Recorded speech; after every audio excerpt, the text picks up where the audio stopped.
break the awkward silence.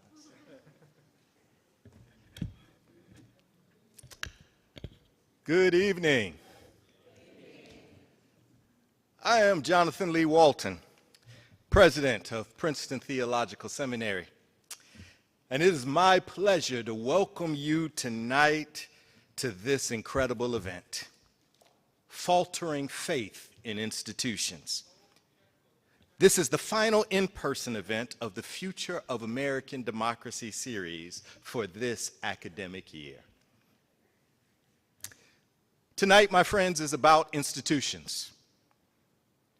Tonight's conversation is about the role institutions play in helping shape the futures we desire. As evidenced in the title of tonight's gathering, we understand that this is not an easy conversation. We live in an age where trust in institutions is at an all-time low. According to a recent Gallup report, 11 of 16 institutions tested indicated significant declines in trust. Similarly, a recent Pew Research study revealed that not only were Americans less trusting of the government, but 64% of respondents believe that we're less trusting of one another. This is unfortunate. For in the words of the great classicist Edith Hamilton, love cannot live where there is no trust. Nevertheless, there's hope. There's hope because in the same Pew survey, more than 80% of respondents said that it's possible to improve people's confidence in government and in one another. Well, how? By using local communities as laboratories for trust building. And it's my prayer that tonight's conversation is received in such an experimental spirit. This is why I'm so eager and excited to introduce tonight's panel. We have three individuals who represent distinguished leadership at an institutional level, as well as a remarkable amount of creativity and nuanced thought in their leadership styles. Jamelle Bouie is a columnist for the New York Times. His political instincts provide audiences with unique insight on the past, present, and future of our national politics, policy, and the state of race relations in America. Reverend Dr. Walter Kim became the president of the National Association of Evangelicals in January 2020. He assumed this role after serving as the pastor for 15 years of Boston's historic Park Street Church and 4 years at Trinity Presbyterian Church in Charlottesville, Virginia. Dr. Kim has spent nearly 3 decades preaching, writing, and engaging in collaborative leadership to connect the Bible to the significant intellectual, cultural, and social issues of our day. And Shannon Watts is the founder and full-time volunteer with the nation's largest grassroots group fighting against gun violence, Moms Demand Action. With nearly 10 million supporters and a chapter in every state, Moms Demand Action and its partner, Everytown for Gun Safety, have stopped the NRA's priority legislation in state houses roughly 90% of the time. Mom Demand Actions has passed hundreds of gun safety laws throughout the nation, changed corporate policy, and educated Americans about secure gun storage. I so look forward, as I know you do, to witnessing what they have to share with one another and what they have to share with us. And before we begin this formal program, I want to acknowledge for those of you who are here and those who are watching us virtually that this has been a busy season for events here at Princeton Seminary. People are coming in from all around the world, across the United States, and just from around the corner. And we have a remarkable behind-the-scenes team who make nights like this possible. Those who engage in what is too often the invisible labor of campuses like our own. And here at Princeton Seminary, we acknowledge that hands that serve are as precious as lips that preach and pray. So I want to extend my gratitude to everyone from events and hospitality, public safety, media, communications, as well as the entire library staff who put it all together so that we can be here with such excellence and under such care. Please join me in celebrating them.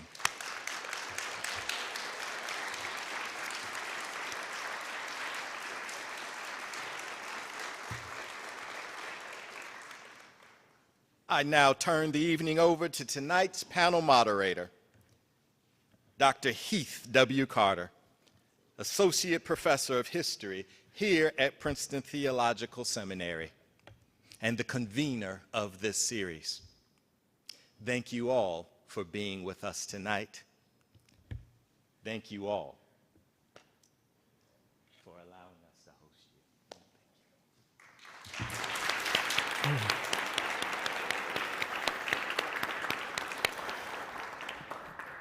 Thank you so much, Jonathan, for those words, and thank you all for joining us for this last in-person event. This has been so much fun to do this year, and we've had some really meaningful conversations along the way. They've probably been meaningful because folks have been able to participate, and that's true tonight as well.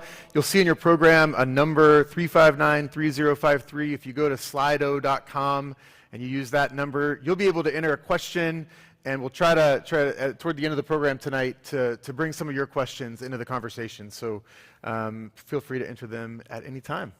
Thank you all so much. I'm so glad to be here with you today for a conversation that really comes out of 4 years for me of teaching here at Princeton Seminary, where I have been in so many conversations with my students about how to change the world, how to make the world that we hope for, how to make the church that we long for.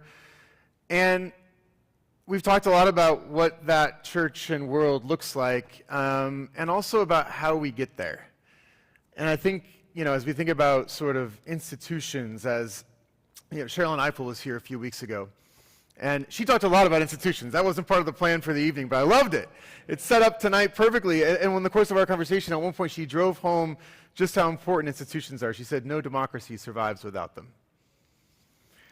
But what's clear, and it's been clear to me since I got to Princeton Seminary, just talking to my students, that they reflect a broader, in many cases, plummeting faith in institutions and what they might deliver for us. We know this is especially true among younger generations, but it's true across generations. And it's true across the board, not just religious institutions, not just the government, the media, Supreme Court. It's all across the map, and I think there's lots of reasons for this. We'll talk about them tonight. I think one reason is, in many ways, institutions we feel haven't delivered on their promise. So at the outset of the conversation, I'm interested to hear from all three of you. Can they deliver on their promise?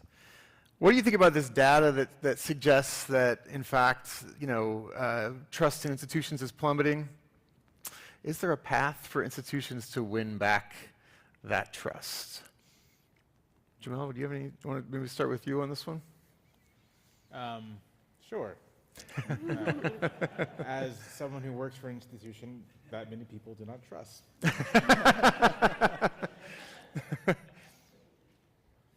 I'm not sure that, so it's true that lots of people, especially lots of people in my particular kind of position, are very anxious about the decline in trust in institutions. And I always think it's worthwhile thinking about what the baseline is, first of all. And it's typically relative to the middle of the 20th century, when there's a sky-high trust in institutions across many sectors of the society, not all, and this is important, but across many sectors of the society. And I think it's important to understand that period of trust and relative social cohesion as being very unusual in American history, as being very particular in American history. It is what one historian called the great exception of American history, because the rule of American history is actually mistrust and distrust in institutions. It is actually a fractious and divided culture in politics. That is what is typical about this country's history. And so my view tends to be people don't trust institutions. They probably aren't going to, especially for people like the rising generation. I'm a millennial, I'm 30, as of yesterday, I'm 36. You know, when I was a high schooler, it was the Iraq War. When I was in college, it was the financial crisis, right? Like my sort of late teen to early adult years have been just kind of a cascade of catastrophic failures of American institutions. I think it's unreasonable to expect that people my age and younger are going to somehow like rediscover how wonderful institutions are. They are not. I think the question, I should have like held on that they are not a little bit. The question is whether Americans are going to recognize that however you feel about our institutions, they're not going away. And so we still have to do something about them. We still have to deal with them. We still have to work with them, within them, and around them. Shannon, what do you think? I think to Jamelle's point, these institutions aren't going away. And so democracy can't survive without institutions, but it also can't survive without the activists, without the people in America who make them work, who put pressure on them, who force them to do the right thing. I look at everything with the lens of gun violence prevention, given what I do. And there's a lot of cynicism and often a lot of hopelessness about making progress on this issue. But then when you tell people all the success that we've had, they understand that, oh, actually something is being done, and that progress is somewhat incremental because that's the way the system is set up, right? I think that the reason I called it Moms Demand Action was because moms are specialists in incrementalism. If you have a child, right? And I say that as a mom of 5. There's a lot of incrementalism going on. And, but you know, it's like when your kid is sick and they have a fever, it would be easy to say, I got to go to bed. But you don't do that, and you don't do that with democracy either, right? It is our job to continue to put pressure on these institutions so they eventually do the right thing. And you know, when I started doing this work in 2012, about a quarter of all Democrats in Congress had an A rating from the NRA. Today, none do. In fact, they proudly wear their F pins, and we just passed the first ever federal legislation in a generation this last summer, and 15 Republicans signed on, right? That's not nothing, but that's incremental change, holding these institutions accountable. I think I would approach it from 3 different angles. One is, Jamelle, I really appreciate the fact that history is complicated in our country and institutions. I want to put that in a particular context. I've been struck by Robert Putnam's work, The Upswing. And sure, in the mid-60s, there was a trust in institutions, but that was the upswing from a decline, that if you look at American history now and 100 years ago or so, that we have this big bell curve, and the political polarization, the racial discord during Crow laws. You look at the political cartoons of the early 1900s, I mean, they're a lot worse than what we see in our media. The racial divides, the inability for parties to work across the aisle, horrific back then. What accounts for the upswing? That's the question I think is worth exploring, because there was an upswing. Can that be reproduced? Maybe it can't. But the fact is, at some point, it seems like it was produced. The second is theological. It seems like in a theological institution, I'm going to presume to be able to make theological statements. It seems like there is a way in which God has designed us not merely to find individual dignity, the image of God in all of us, but institutional expression of that dignity, trying to situate ourselves not merely as individuals in some enlightenment kind of way, but all throughout the Old Testament, you were situated within your family, your clan, your tribe, your nation. Ancient history testifies that we are institution-making people. Code of Hammurabi, all the nations of the past, the tribes of the past, you get to a certain point of scale, like two people, and you need to start negotiating life together. And I think that's part of the design. So institutions, we're not simply stuck with them. I think we're actually created for them, or they're created for us. Perhaps that's a better way of saying it. And lastly is the personal. I am the son of a refugee whose my father escaped communist China, literally crossing a river in a barrel, and met my mother in South Korea. And when they got married, they made their way over to America. Institutions were vital at every single juncture. In fact, there were a number of evangelical institutions that were the intake institution in South Korea to help my father as a refugee. And a number of institutions were instrumental in getting them to move to the country, and then situating in this country, and then, of course, growing up for myself. So there is an inevitability to institutional life, as well as a benefit that I'm personally blessed by, but that doesn't discount the profound fractures that exist, and I think there needs to be an honesty toward both. Yeah, yeah. You know, one of the things that Sherilyn Eiffel also talked about when she was here a few weeks ago was the need to transform institutions, that we don't need to strengthen broken institutions, we need to transform them in order to really deliver institutions that we need. And I think one of the things that's true about that kind of work, it's often slow work. You talked about this a little bit, Shannon, in terms of incrementalism and whatnot. And I think in this moment of faltering faith in institutions, knowing that the work of transforming institutions is slow work, some people wonder, is it worthwhile work?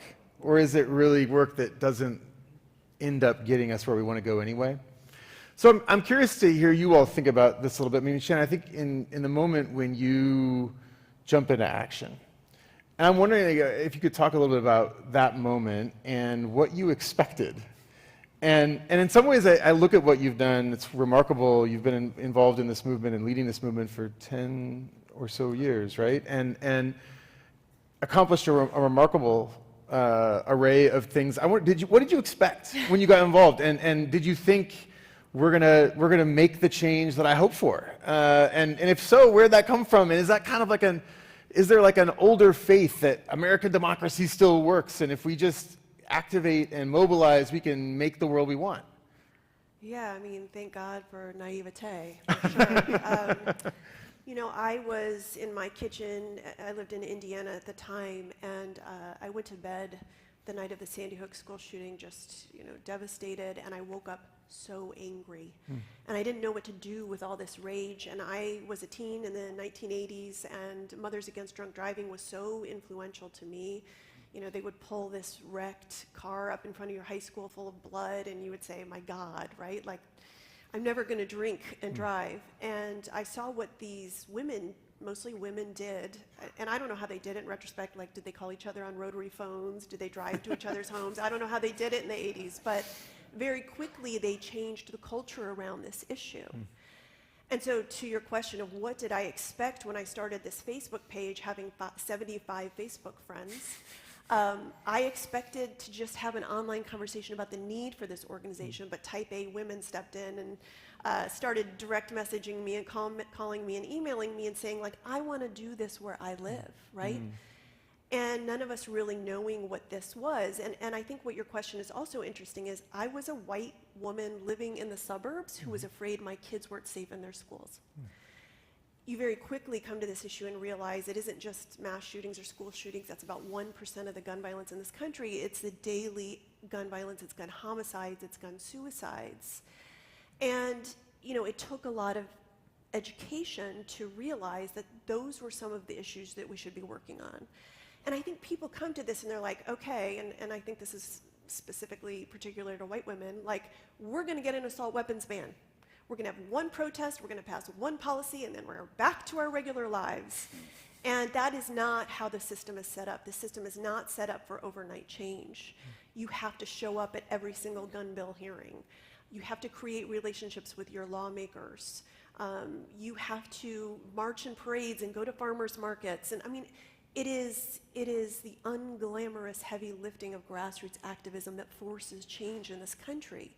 But once you have strength in numbers, as you mentioned, we now are twice as large as the NRA, that is when you can feel things start to shift in the zeitgeist in this country. But at a decade, we still have so much more work to do. Yeah. I think, Jamelle, one of the things that's always drawn me to your work is I think you're a historian at heart. I love your deep engagement with history and wrestling with it. And I mean, thinking about slow work, thinking about the US and our political system and writing about it as often as you do, I feel like I read you as having a kind of complicated view where sometimes you're writing about the ways that our founding and our founding documents and our history offers us resources to do the kind of work that Shannon and folks are doing. And other times I think you're wondering, do these founding documents, do they constrain us? Are they a support to anti-democratic movements? Are they not what we need? Can this Constitution get us to where we hope to go? How do you think about this stuff? I mean, is this, you think about the slow work and in the US, I mean, what's possible? Yeah. I mean, I think you're right to observe that tension in my writing. And I think it's a tension that's just present in American history. When you think about, say, the Constitution not as sort of like this great symbol of how awesome the United States is, but just as a practical document made for practical reasons, you quickly see that the Constitution isn't really built for the kind of what you might say democratic aspirations that Americans have always had. And so much of our history or political history at least, is trying to sort of like force those democratic aspirations into the Constitution like an overstuffed suitcase. And try to find some way to be able to express the way we want to organize our society using a document that isn't quite built for everything. And isn't for especially people with more egalitarian aspirations, isn't really equipped to provide an easy path towards expressing those. And so that perspective lends towards thinking, well, maybe we need to scrap the entire thing and do something new. But the fact of the matter is that like we're probably not going to do that. The United States Constitution has been continuously existing since its ratification in 1788. I don't think it's going away anywhere soon. It's tremendously difficult to amend it, always has been. And so then you're stuck with, well, what do you do about it? Is it worth it to even try? And to put on my historian hat for a second, my amateur historian hat for a second, the people I take a lot of inspiration from, and also just think it's instructive to look at their example, are just the abolitionists. And I like to talk about the abolitionists because we're, in the 21st century, so accustomed to taking that movement for granted and thinking about it as sort of an inevitability. And in fact, we often kind of expand the scope of people who were involved in it. We kind of refer to everyone at the time who was anti-slavery as an abolitionist, when that was really kind of a very small wing of the number of anti-slavery Americans. But when you think about the abolitionists, you quickly realize, and when you consider the always important point that no one who is living through a period actually knows how the story is going to end. We don't know what's going to happen 5 years from now. If you're living in 1840, you don't know. No way you can possibly know that in 25 years, your life's goal will have been accomplished. And I think that's a really important and profound thing to think about. Consider a guy who I like quite a bit named John Bingham. John Bingham, born in Pennsylvania to a very staunchly religious and abolitionist family, not merely anti-slavery abolitionists. His family actually ended up meeting and befriending an escaped slave who became like the first black person to graduate from college in Pennsylvania. Kind of that level of abolitionist. Bingham goes into law, as this kind of person often did, and then goes into politics representing Ohio. And Bingham is a anti-slavery Whig. Whig Party declines. He's sort of in the Liberty Party, Free Soil movement kind of group, but he's staunchly anti-slavery. And his expectation is that he'll be fighting this battle for the rest of his life. No expectation whatsoever that the secession crisis happens. No expectation that the South is so intransigent about slavery and secession that a war comes. No expectation that the president in office is friendly enough to anti-slavery. No expectation that by the time 1863 happens, the U.S. federal government will have essentially said it's no longer going to tolerate slavery in large swaths of the country. That is an incredible transformation, and what's key to remember is that everyone involved at every level, at every step, was just doing the work because they thought it was important, doing the work because they believed it was necessary, not doing the work because they actually believed that they would see that they would accomplish what they accomplished. But to bring in a different country, a different history, as Vladimir Lenin once said, there are decades where nothing happens and weeks where decades happen. And I think you have to think about the work of changing the country and changing the institutions in those terms. The work is done to prepare yourself for the week when a decade is going to happen. Wow. Wow. That's good. Yeah, that's powerful. I think, Walter, as I think about your work at the NAE, and I think about, an organization that was founded in the 1940s and understood itself as kind of leading a certain kind of tradition in American Christian life. And a couple generations later now, we're in a moment where I think a lot of folks outside of evangelical institutions wonder if the slow work within them is worthwhile at all. Are these institutions that are possible to save? Can they have a redemptive impact, internally or externally on our wider world? So I wonder, here you are, you're leading the NAE, and I wonder how you think about the slow work that you're doing, and how you see it playing out. What do you see that maybe those of us on the outside don't see within evangelical worlds at this moment? Yeah. I think it's important to recognize that the very term evangelical, that is problematic in and of itself, but perhaps not for the reasons that we commonly think it's problematic. And that is, it's a singular when a plural should be used, right? It's really evangelicalisms. There's always been multiple streams. What holds together the six-day young earth creationists with the evolutionary creationists? What holds together people who, the church that I used to serve at, William Lloyd Garrison delivered his first abolitionist speech at Park Street Church.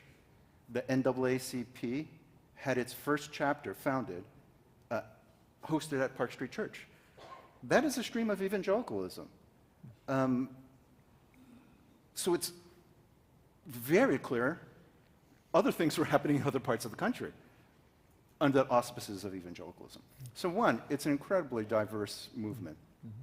And because we are a country of populists, I don't serve as an evangelical pope. There's really,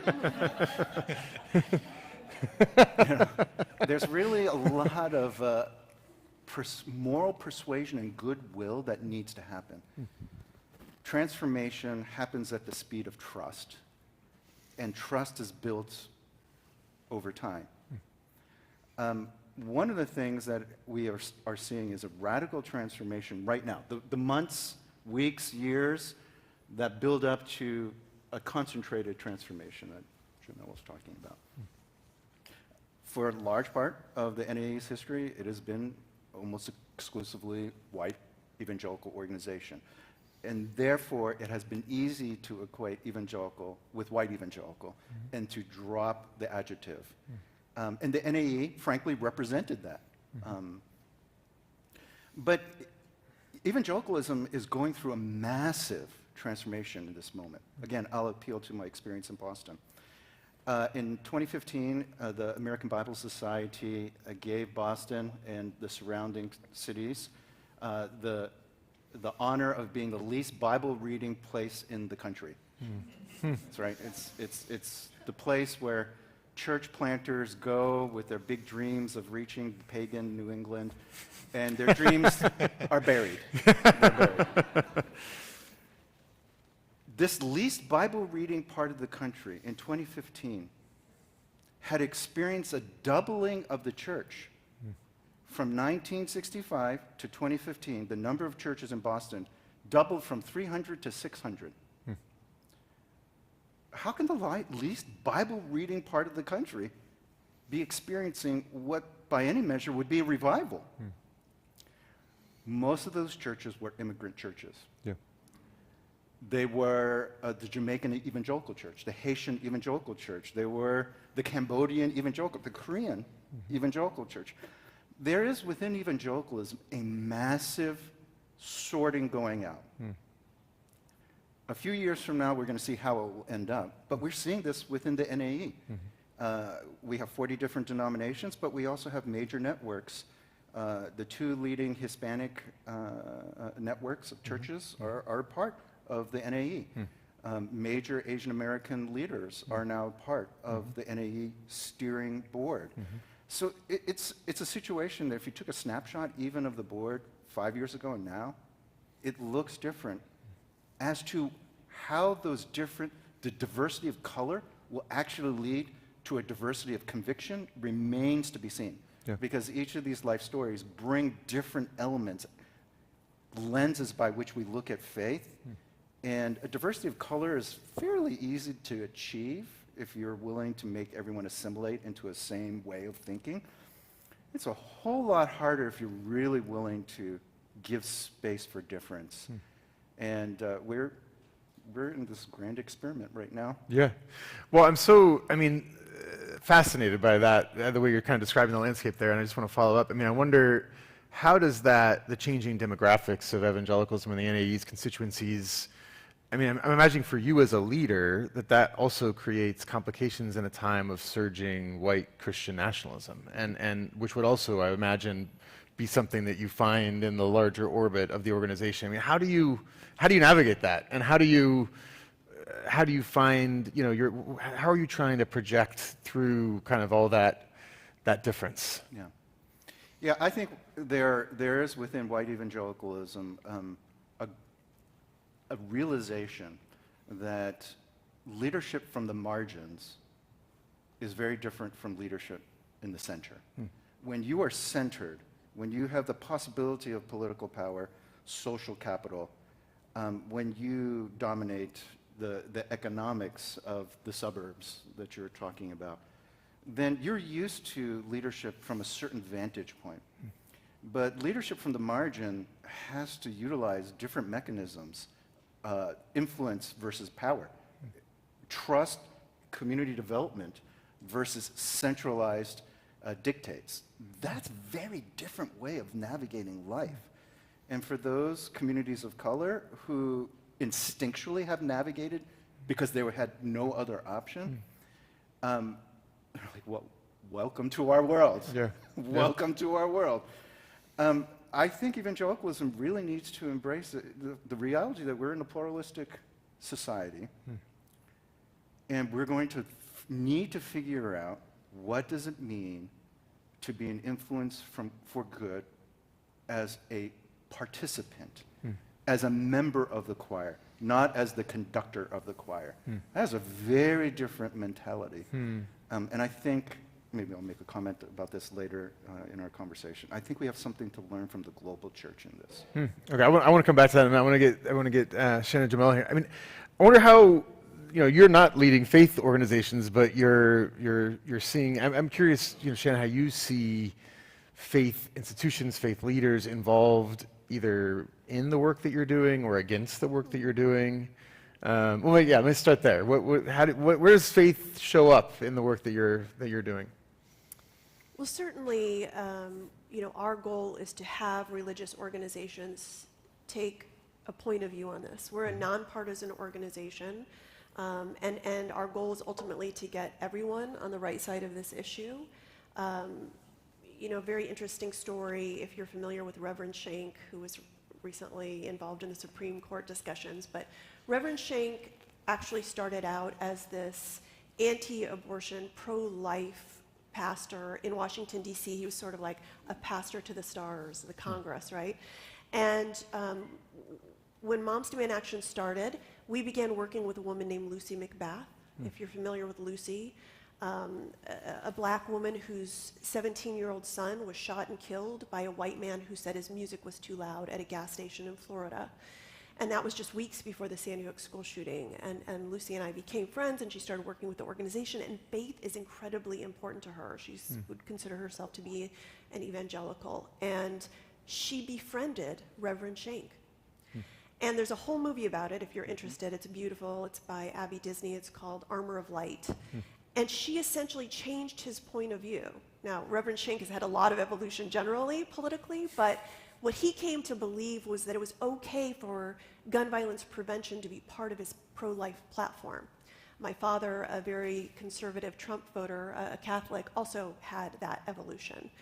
However, I think what we did not expect when we first started doing this work in 2012 was that Christian nationalism would really embrace guns, right? You've seen all the Christmas cards of the families and their small children holding AR-15s. I think our theory of change was we're going to shine a light on the NRA, right? Sunlight's the best disinfectant. We're going to show how corrupt they are, and Americans will reject them outright. And really what happened was the right wing of America, including Christian nationalists, embraced guns, and they are now an organizing principle. Not just to get out the vote around guns, but to get new recruits in the door, to raise money, and then to excite the base around a whole host of issues that have nothing to do with guns. But it really is guns that, and we talked about this before, it's like guns in itself has become a religion. Wow, wow, wow. Yeah, that's really interesting, and I can only imagine. I mean, in sort of what you run into as you go across the country on that front. I wonder, Jamelle, as you look out onto the kind of landscape of American politics today, I think the Democratic Party has often been sort of seemingly kind of flummoxed at times by Republicans' ability to kind of command the faith conversation. And I wonder where you think we're at on that front, and what you see as possible in terms of when you think about faith in the public square. What do you notice? What do you see right now? I mean, the thing about how, so there's how I think American political media has traditionally sort of like presented the respective parties' relationship to religion, which is very much, I think, in the frame you're describing, that like Republicans are the religious party, Democrats are, they're like the godless party, and that's generally the divide there. But it's never really been the case, right? That like most Americans for a large period of time like attended church at least a couple times a year, large percentages every month, significant percentages every week. And among Democrats, right, you have African Americans who are tend to be weekly churchgoers more so than most other Americans. Although there's always been this like political split in Hispanic communities, like likewise regular churchgoers. Like the Democratic coalition, when you just like look at it based off of weekly church attendance, the white members may be less church-going, but everyone else is about as church-going as a typical American. And then on the flip side, among Republicans, white Republicans do tend to be more church-going, but there's large numbers of white Republicans who aren't particularly church-going. And one of the interesting things about the recent era, the Trump era, I hate referring to the Trump era as if it's over, because who knows? A thing to think about when you go to sleep tonight. But one of the interesting things about kind of what Trump brought to American politics were these large numbers of Americans who weren't particularly church-going, but did identify themselves as evangelical for essentially cultural reasons, like cultural reasons tied up in the kind of music they listened to, the kind of recreational activities they had, guns, like all these things are getting tied up in this label. There was a poll, I think, last year that found that some small percentage of Republican voting Muslim Americans call themselves evangelical as a kind of a testament to how this is tied up in cultural definitions as well. And so I think that it's important not to kind of perpetuate the media understanding of this, which is very two-dimensional and very rests on a lot of cliches, and think about how religion and faith actually organizes and structures many different Americans, regardless of partisan or ideological belief, structures their politics. Because religion has historically been one of the major forces that structure American politics, structure how people understand themselves politically, structure their acculturation to politics. And one thing I think we are seeing right now, to Walter's observation about the growing diversity of evangelicalism, is how the rapid growth in Asian American evangelicals, Hispanic evangelicals, is changing American politics in ways that are going to be quite unpredictable. There was a lot of talk after the 2020 election about Republican gains with some working class non-whites. And my own personal theory about this is that what we're seeing is sort of like one of the consequences of large evangelical churches being landing grounds for lots of immigrant groups, and being places where they're becoming politically acculturated. And they're maybe natively already kind of conservative, and they're being politically acculturated into sort of conservative milieu, and that lends itself to Republican voting. And it seems pretty straightforward to me that in Florida, where you have rapidly growing Hispanic evangelical churches, in Miami-Dade County, maybe one thing you're going to see is more non-Cuban Hispanics in Miami-Dade County voting for Republicans. That to me is what's interesting to observe, and what will have more significant impacts for our politics. And it's something that can help us understand demographic changes and political changes in a way that's a bit more material and tied to people's experiences than relying on these two-dimensional sort of, well, Republicans are this and Democrats are that, and that's what the story is. Yeah. Let me just push one quickly there. I mean, I wonder, there's no doubt though, right, that the religious right, I mean, I completely agree. I mean, I study the longer history of the ways that Christianity has informed progressive politics in the US. But in the last generation, I mean, the role of the religious right, I don't know that, has there been a parallel? Could there be a parallel on the left? I guess that's partly what I have in mind here. I mean, it seems like religion has been such a powerful organizing tool within kind of the wider Republican Party's orbit, and more complicated. And I mean, would you agree with that, or do you think that's... No, I would agree with that. I don't know. I don't know if I think... I mean, there is a religious left, but what you're asking is, would there be like a movement, right? Sort of like a kind of a comparable kind of quite disciplined movement among left-leaning American Christians, other religious people. And I don't think so, in part because I don't think the animating energies of the moral majority, for example, were necessarily about restoring a particular religious vision. I think the animating energies of what we call the religious right were about the perceived loss of hierarchy and traditionalism within American society coming out of the 60s and 70s. And so that kind of reactionary energy, that kind of backlash energy, is a very different thing than what you would expect from a more left-leaning movement, which is much more egalitarian, much more, capacious, including many more people. Having said that, it's important to say, right, that the shining 20th century progressive mass movement, the civil rights movement, was an explicitly religious movement, tied to churches as kind of the primary organizing institutions. And I think what that speaks to is that although you may not be able to replicate a religious right on the left, it does remain the case that religion can act as this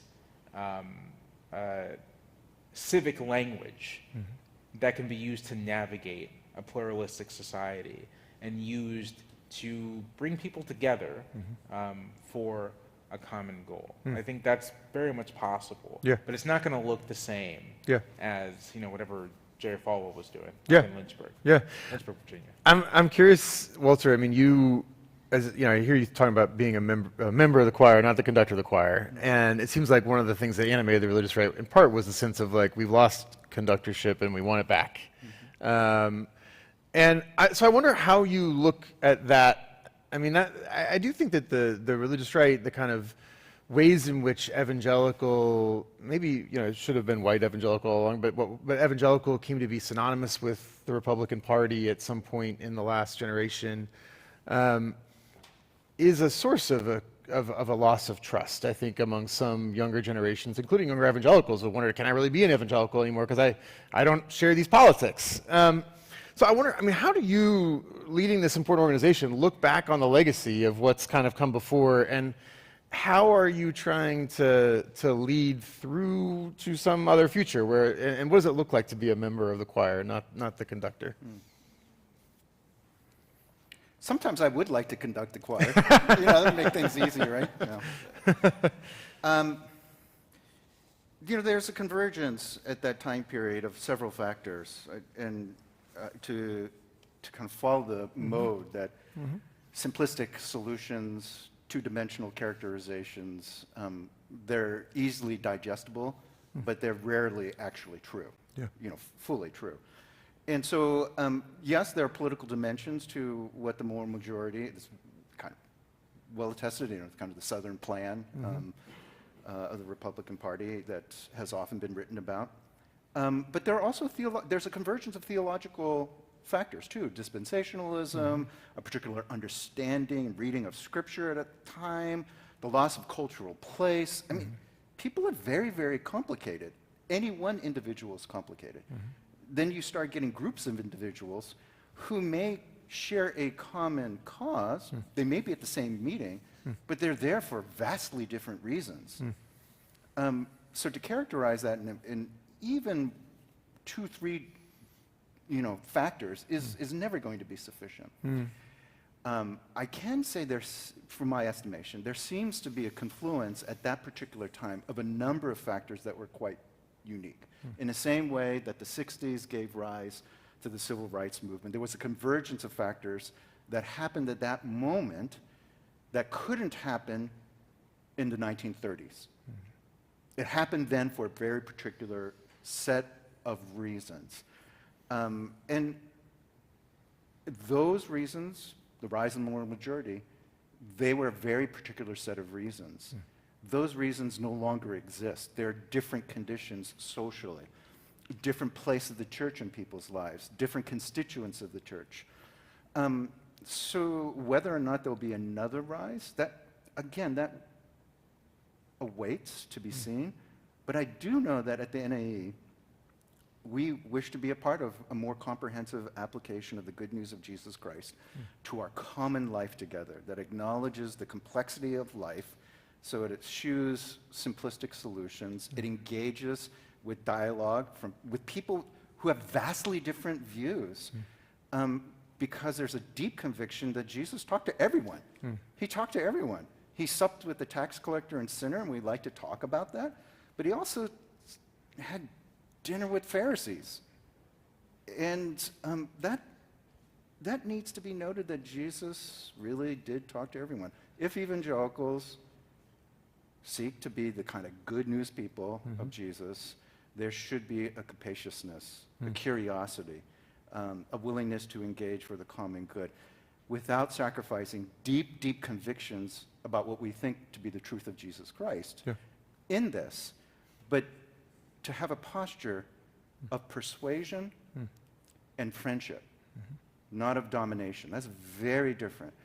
And I would pray and labor to be a part of a movement that gives rise to something that is much more diverse, much more postured in engagement rather than in influence rather than exercise of power, which may at times mean engaging with political power. I mean, you have done this so marvelously And so this is in fact, a question that exists. I actually think, getting back to the theological, if God really has organized us not simply for individual image of God dignity, but we are made to be in families, we're made to be in societies, we're made as institution building creatures, then this new generation, they'll be building institutions, and their kids are going to be saying, oh my goodness, like I can't believe what my parents are doing in their incrementalism and institution building, because we just can't help ourselves. I think we're designed this way. Yeah. I want to be a part of this creative foment that we're in right now, where the old institutions need to be reworked, revitalized, or repudiated. New institutions arise, and we're in a position where a set of social conditions, I think, have converged for a new wave. 5 years from now, who knows what that will look like? But I'm convinced that we are on the cusp of a new wave of institution making. Yeah. I want to ask you a quick question about one particular kind of contemporary movement. I mean, I think you've talked really eloquently about the demographic changes in evangelicalism and around the NAE. Evangelicals in the civil rights movement of the 1960s, white evangelicals, and the NAE as a representative at that point mainly of white evangelicalism was not at the forefront of civil rights. When Shannon Watts was here a few weeks ago, she talked, and very much in the same register, Jamelle, that you were a little bit ago, about sort of how we imagine the moment that we're in and what's possible and we don't know what might be coming, and that we are in fact living through a civil rights movement of our own right now. And we talked about the rise of Black Lives Matter, and I wonder, as the demographics of evangelicalism change, how the NAE is situated now, maybe differently than in the 60s, to be closer to the forefront of today's civil rights movement. How do you think about that? Yeah. I think it is a travesty that the NAE was not present. The founding president of the NAE, Harold John Ockengay, in the 1930s preached a sermon where he very clearly declared the sin of racism is the worst sin of America. Just from the pulpit made that very clear. In 1956, the NAE had passed a resolution, which, for a resolution to pass means there's large consensus there, right? Denouncing racism and advocating for, at that time, calling it human rights, that evangelicals should be engaged in that. But as is tested in the 1960s, did not show up, and I'm profoundly grieved that is the case. In the subsequent decades, the record has been very spotty. I want to own that, because I think as a Christian who has the scriptures that tell the sad, sorry story of disciples rejecting their Savior, as well as the glorious stories of redemption, we need to have an honest appraisal. And the record is incredibly checkered, shamefully so at times. But there's an opportunity now, I think, in the increasing diversity, where this no longer is a luxury and discretionary choice. It is a matter of, do I actually love the person who is sitting at the table with me?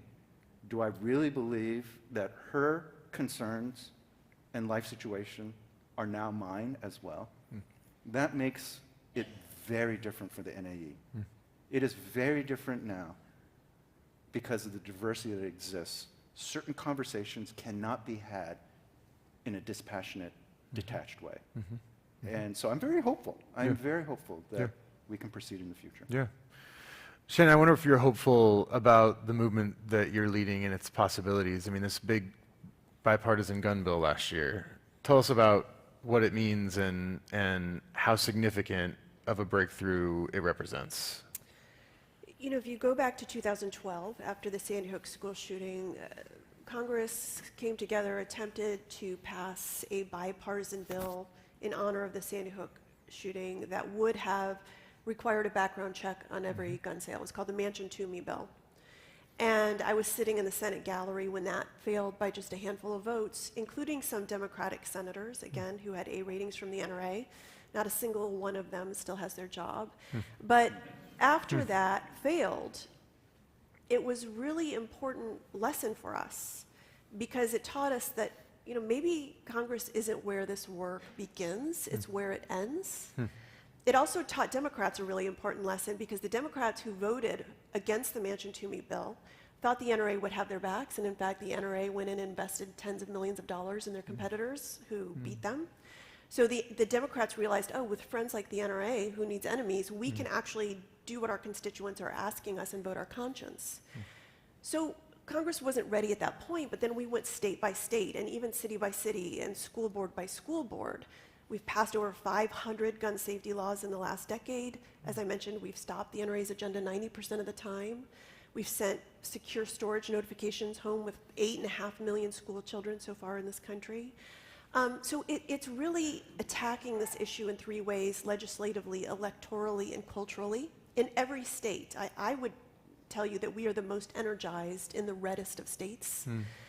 But, in 2019, when we flipped both chambers of the General Assembly on the issue of guns, this last legislative session when we elected gun sense trifectas in Minnesota and in Michigan and in Maryland, because of this issue, right? It shows that regardless of political party, and even gun owners and non-gun owners, this is becoming a defining issue during the election.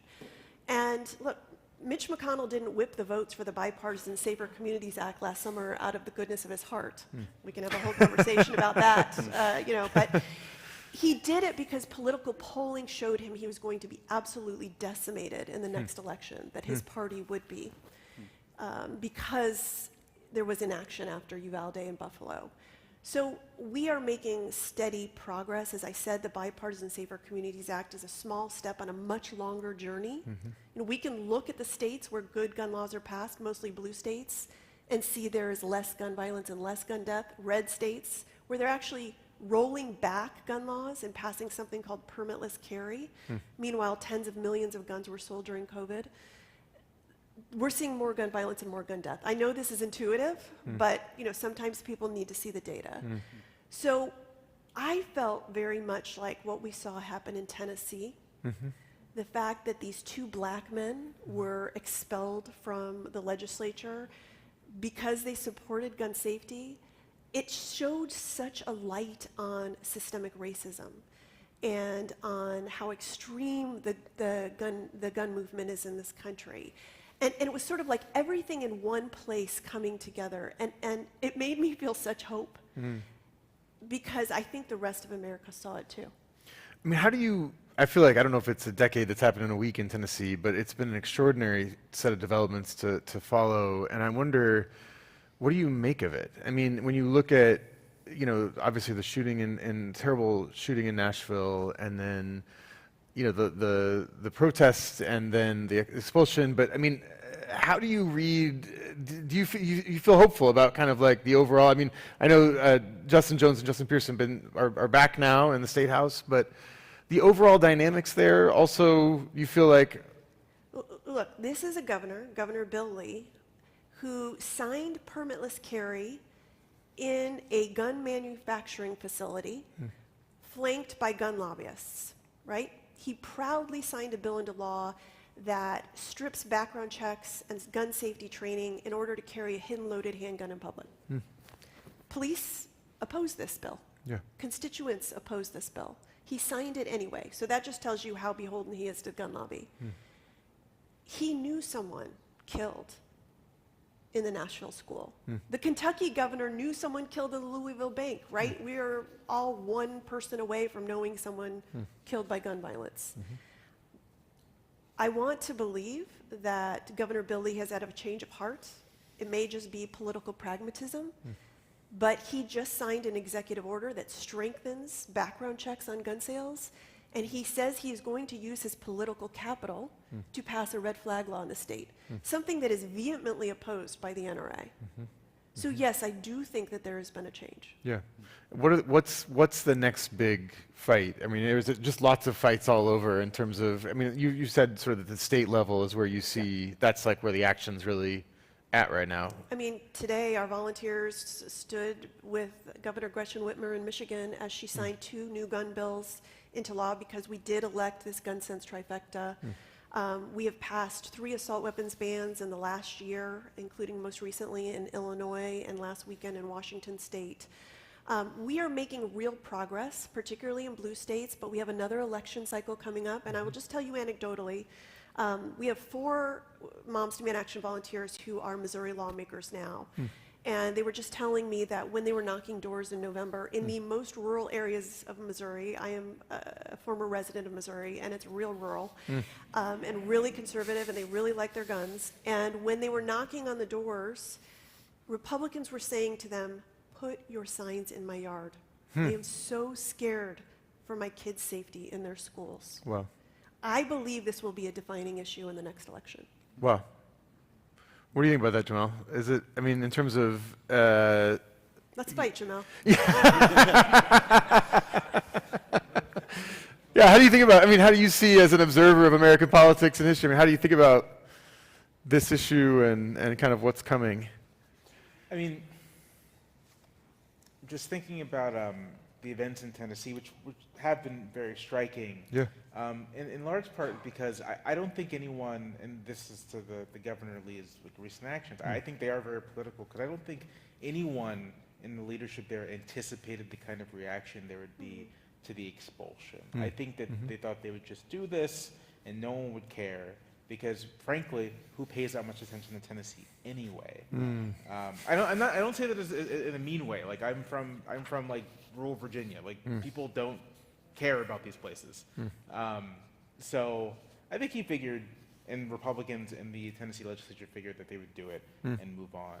And I think the scale of the reaction, both within Tennessee and nationally, has really took them aback. And I think that the conventional wisdom on guns has always been that, you know, gun control doesn't really play politically because people, you know, gun owners are a highly mobilized group.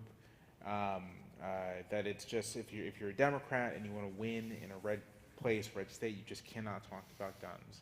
And I think what we're seeing, thanks to your work and the work of many others, as well as just the kind of constant drum of horrible events, is that there is a kind of consensus developing through activism organically around the place of guns in American society. And I think people are basically coming to this view that people should be allowed to own these things, but maybe you shouldn't be allowed to have them everywhere willy-nilly. I think there's beginning to be an awareness that we are kind of living through something extraordinary. That like prior, 30 years ago, the U.S. wasn't this saturated with guns. Like this is kind of a social experiment we've engaged in the last 2 decades, with just the rapid saturation of the whole country with guns, and people are saying we don't like the consequences. We want something to change. And so these things always take time to like actually manifest themselves in national politics. But I think we're getting there. I think sooner than people realize, it's not going to be viable as a national politician to essentially say, I'm going to do the bidding of gun manufacturers. I think it's not going to be a stance that you can take. And I do think that, just to kind of connect it to this conversation about institutions, I do think that the experience of guns, of gun control, of the effort to deregulate guns, speaks to sort of how our political institutions are malleable, right? They are not a static thing. And although Americans lack, I'd say justifiably, quite a bit of trust in them, it's also true that they can be utilized for whichever purpose you want to utilize them for. And so for decades, gun advocates worked very hard to create a context in which a Supreme Court could argue that yes, the Second Amendment obviously means that there's a private and personal right to own guns whenever you please, which is not a thing that existed constitutionally before 2008. Create a context, as we saw last year with the Bruin ruling in New York, that not only is there functionally an unlimited right to own guns, but unless you can find the exact same kind of regulation that you want in like 1822, then you can't do it. It's unconstitutional. Which I just, now that I mentioned, I just have to say, that's really stupid. It's a really stupid argument. And I have like a sophisticated explanation for why it's stupid, but here I'm just going to say it's dumb. But they work really hard to mold these institutions to get to a point where that is a thing that can happen. And I think if you can do that, then you can do the reverse as well. And I think that's the important thing to understand about American political institutions. That are they often quite unresponsive? Yes. Are they slow moving? Yes. Or just like big aircraft carriers. But even aircraft carriers can turn. And even aircraft carriers can move in a different direction. And I think that's true of our institutions, for as flawed and often quite broken as they are. I think that's so fascinating. I mean, I in the fall for the series, we talked a lot about polarization, and in that conversation, I interviewed on Zoom Senator Chris Murphy, and was asking him about this issue and about bipartisanship and what's really possible there. He was very bullish on bipartisanship, which is fascinating, and I think speaks to the effectiveness of the grassroots activism and the way that it's changed the dynamics in Congress. I'm curious, Walter, I mean, if you think about the American political system as an aircraft carrier, I'm curious about, the NAE at its founding was sort of founded as a counterweight in some ways to the Federal and National Council of Churches, these kind of mainline Christian organizations. And we live in this highly polarized society where people are, they worship at different places, they shop in different places, than people that they disagree with. They live in different places they disagree with. I wonder, as the leader of this major evangelical organization, do you think it's important for Christians to build bridges to those who think theologically in different ways than they do, to people that vote differently than they do? Are you trying to do that through the NAE? Absolutely, I think it's important. So, and this is demonstrated in the number of initiatives that we've pursued, that reached out with the U.S. Conference of Catholic Bishops, interfaith initiatives against hate crimes. In fact, I was just on a call 2 days ago with the leaders of Reformed and conservative Judaism, Hindu leaders, Muslim leaders, and others on this issue of hate crimes, hate-fueled violence, and what can our various communities do together to address that. So I think it's absolutely important. It's, I think, a matter of conviction. If we really believe that the good news of Jesus Christ is not only for the personal transformation, but fulfills this vision, for instance, in Isaiah chapter 2, where the swords are turned into plowshares, or in Micah chapter 4, where everyone has a chance to sit under their own vine and fig tree in safety. This notion of a common life, Jeremiah 29, Israel was in exile in a hostile context, and they were called to be a blessing to their empire. This is an extraordinary call. So I do think it is incumbent. Do you get pushback if you lean into that too hard? I mean, if you're trying to build those bridges, does it make it harder with your own kind of closest constituencies, or? Well, yeah. I mean, you think of the bell curve, and yes, there are, as some have called it, the conflict entrepreneurs, and of course, they're going to be pushing from the sides. I also have to say, while in one way that's easy to look at, and that's painful, because who likes difficult things, unkind things said, it's the more difficult thing is in the middle of the bell curve, we have a document called For the Health of the Nation that lists out 8 kind of general applications of biblical faith that includes issues like sanctity of life, racial justice, care of creation,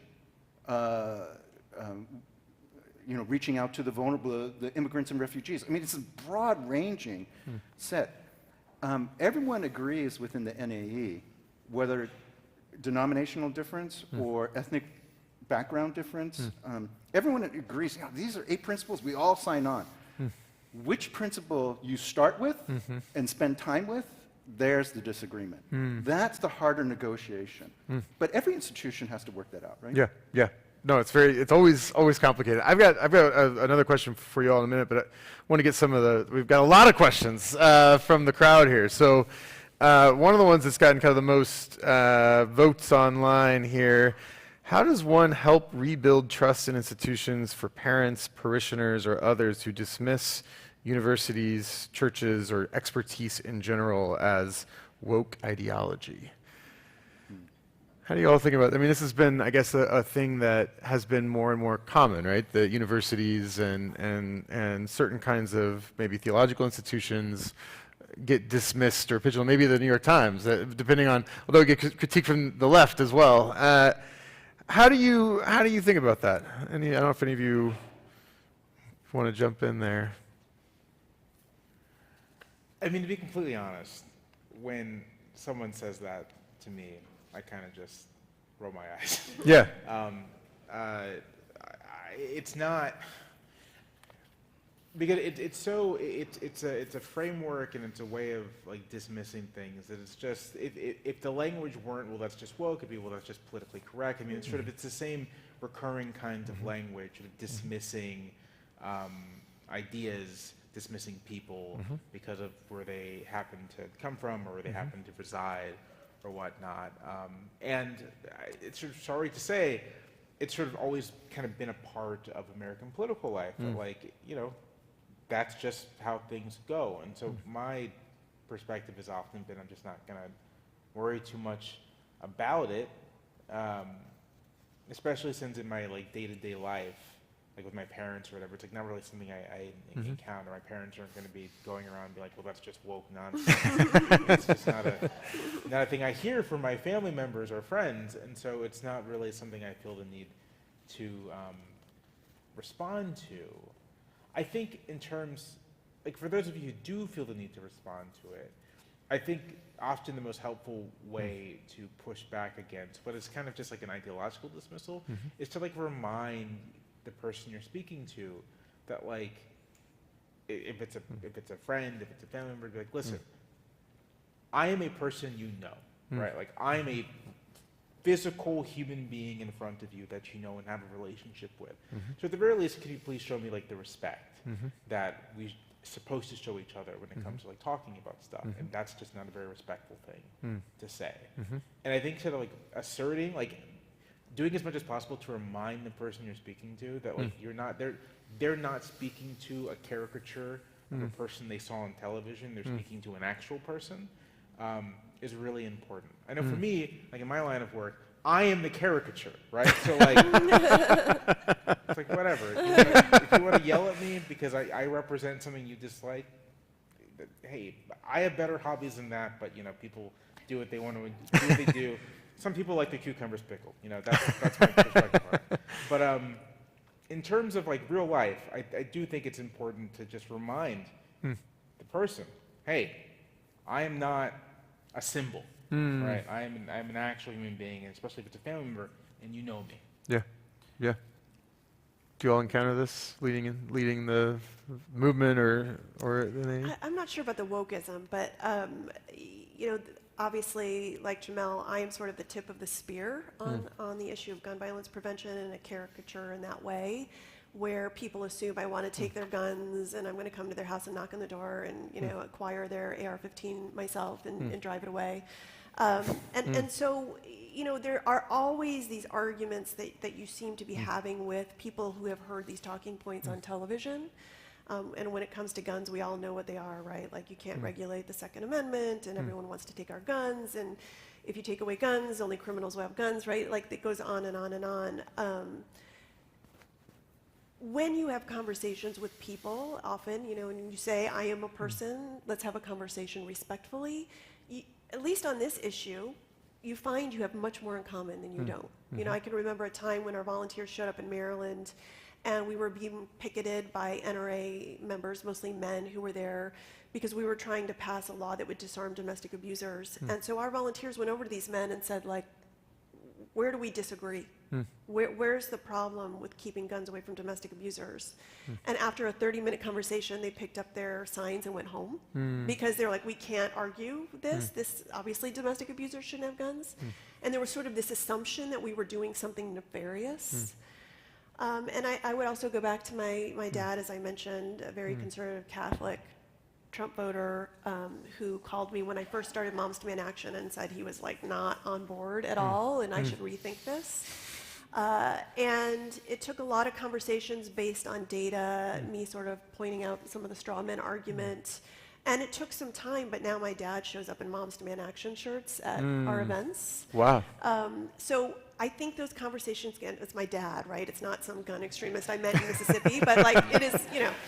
My point being that I do think that sometimes we, on both sides, shut people down and think it's not worth having the conversation, and sometimes it is.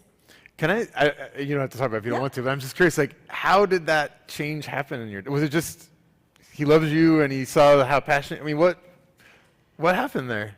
Yeah, I mean, there were a lot of very frank conversations, and my feelings were hurt. You know, he comes from his brothers are very conservative. They were telling him that like I was doing the bidding of wokeism, and you know that I had somehow fallen off of the Catholicism train and was going to take everyone's guns away, and it started off being very aggressive in that way. And so it was a lot of conversations. It was me saying to my dad, like, a lot of our volunteers are gun owners or their partners are gun owners. There's 400 million guns in this country. You know that people should have safety training and a background check when they buy a gun. And, he was kind of like, oh, everyone has to get a background check. Everyone, so many people think that.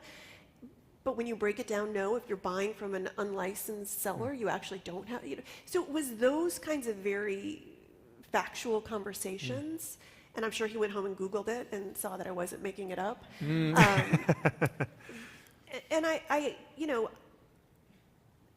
I know it isn't that easy all the time, and maybe that's an exception to the rule, but it did feel like, for me, a very important lesson that, and there were times when I thought, like, maybe I'm just not going to talk to my dad.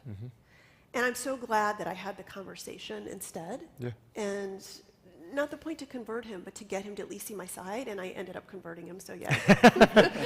Well, I love that story, and I think it speaks to this question. I think there's a big question right now is, like, is transformation possible in this highly polarized moment that we live in? Can people change their minds? Walter, I mean, I wonder, do you get this kind of pushback in your circles? I mean, I assume you do. As sort of a leader I of... never get pushback. But specifically about kind of being the woke leader of the NAE, I mean, is that something that... Rather than addressing specifically, like, what do I do if that comes along? I think you could assume that. I think there's whole videos about that floating around on YouTube. But this is where the pastor hat comes on. I just feel like we just all need counseling here. And behind every what is a why. And before we get to the how, we need to go through that journey. If I'm facing opposition, I need to ask the question, why? Why is there conflict? I mean, it's like marriage counseling, right? Why is the pastor hat coming on? And there are all sorts of reasons why someone might levy an insult or have their ideological positions. Usually it's an emotion like fear or insecurity that is felt individually, but also felt within a community, and also now felt nationally in our country. So much of decision making, I mean, I think social science, psychology has reiterated this over and over. We are instinctual creatures that use data after the fact to support our positions.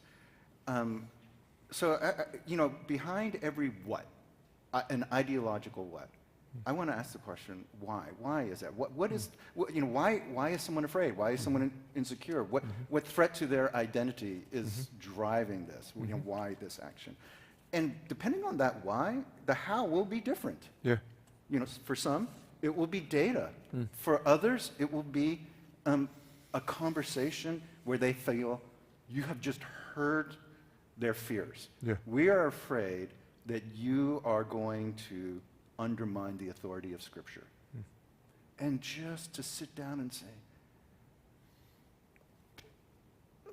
listen, I believe in Jesus. I really do. I read the same scriptures. I mean, there's an assurance. And that brings me to the last point of relational proximity.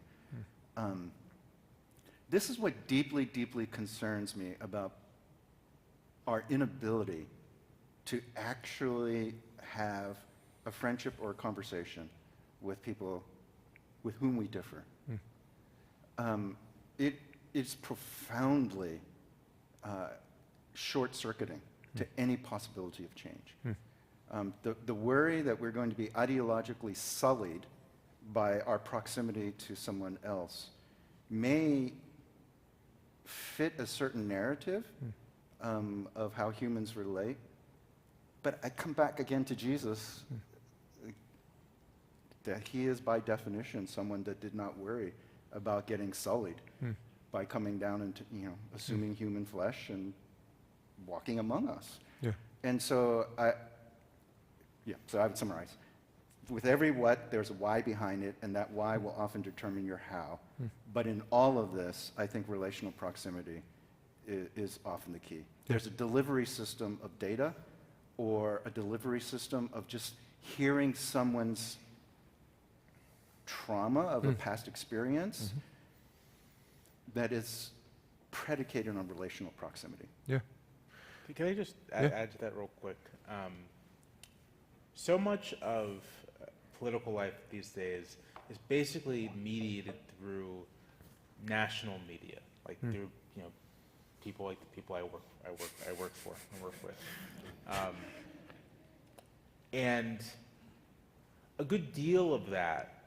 What that means in practical consequences is that a lot of people understand politics as basically sort of like sports, right? Like you have your team, and you want your team to win. You really want the other team to lose, and that's sort of how you're engaging with everything. But politics, of course, is not. I mean, there's things about politics that can be fun, and like in a mass democracy, in the United States certainly, it's always been the case that like politics has been rambunctious, and there's been these elements. These elements have been a part of it, but fundamentally, politics is what we do to solve problems together. Politics is what we do to collectively self-govern, and to the extent that our media environment does not really help us figure out how to self-govern, I think that is producing some of the problems that we see. There's an insight in Tocqueville in Democracy in America where he notes that one of the important things about newspapers in America circa 1832 or whatever is that it's not just that they provide information to a community, but they actually help form the community itself. It's sort of like a dialectical process. That's what media does. It sort of teaches the community about itself, but it also reveals to members of the community things they may not have thought or believed or knew ahead of time, and helps them form into the sorts of groups and units that will then act on the community. And the degree to which national media just cannot do that, right? Because it's like, it's too abstracted away from you, away from your everyday experience, means that national media is a very bad way of teaching people how to sort of like interact and think about people within their community. Things that used to be good for that, right, were institutions like unions, churches, obviously, local media organizations, local newspapers, that kind of thing, which have largely kind of disappeared from American life. And I think that, when you're thinking about relationships between people being able to kind of work together or just have a dialogue for the sake of a political conversation or solving a problem, the extent to which there's nothing really that enables people to see each other institutionally anymore. I think that's an underrated part of the problem. I'll just add one more thing, just personal experience. So one of the things I do in my free time in Charlottesville, Virginia, is I'm on the City Parking Commission. And the City Parking Commission is engaged with trying to figure out the correct utilization of parking, largely in the downtown area. Shockingly heated meetings.